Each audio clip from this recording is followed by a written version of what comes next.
ಕರ್ನಾಟಕ ಗಡಿಯಲ್ಲಿ ಅಕ್ರಮ ಮಟ್ಕಾ ಡಿಜಿಟಲ್ ಚಕ್ರದಾಟಕ್ಕೆ ಯುವ ಸಮೂಹ ಬಲಿಯಾಗುತ್ತಿದೆ. ರಸ್ತೆ ಬದಿಯಲ್ಲೇ ನಡೆಯುತ್ತೆ ಲಕ್ಷ ಅವ್ಯವಹಾರಗಳು. ಕರ್ನಾಟಕ ಗಡಿಯಲ್ಲಿ ನಡೆಯುತ್ತಿರುವ ಅಕ್ರಮಕ್ಕೆ ಇಲ್ವಾ ಬ್ರೇಕ್ ಎಂಬಂತ ಪ್ರಶ್ನೆ ಉದ್ಭವವಾಗಿದೆ.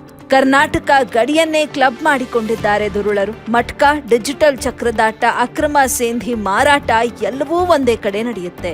ರಸ್ತೆ ಬದಿಯಲ್ಲೇ ತಲೆ ಎತ್ತಿವೆ ಹತ್ತಾರು ಜೂಜಂಗಡಿಗಳು. ಅಥಣಿ ತಾಲೂಕಿನ ಕೋಹಳ್ಳಿ ಹೊರವಲಯದ ಸಿಂಧೂರು ಗ್ರಾಮದ ವ್ಯಾಪ್ತಿಯಲ್ಲಿ ಈ ರೀತಿಯಾದಂತಹ ಅಕ್ರಮ ಚಟುವಟಿಕೆಗಳು ನಡೀತಿರುವಂತದ್ದು.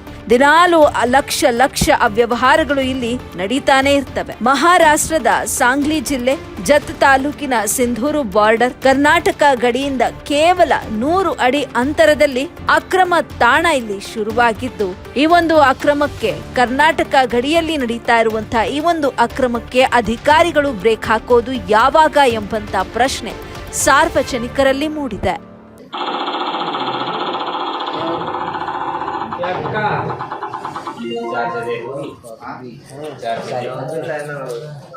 चारशे म्हणतो मग 100 ಕೊಡಬೇಕಾದ್ಲ ನನಗೆ ಹಂಗ ಅಲ್ಲ ಆಯ್ತು.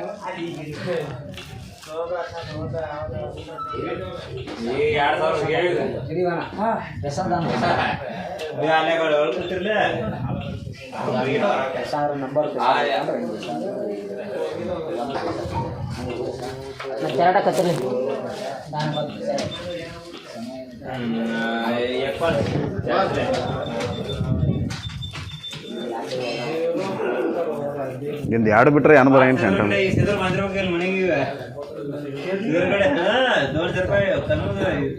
ಕೇಳಿ ಬರೋಲ್ಲ ಹೋಗಿ ಸದಾ ಮನ ಕೇಳಿ ಯಾವ ಕಡೆ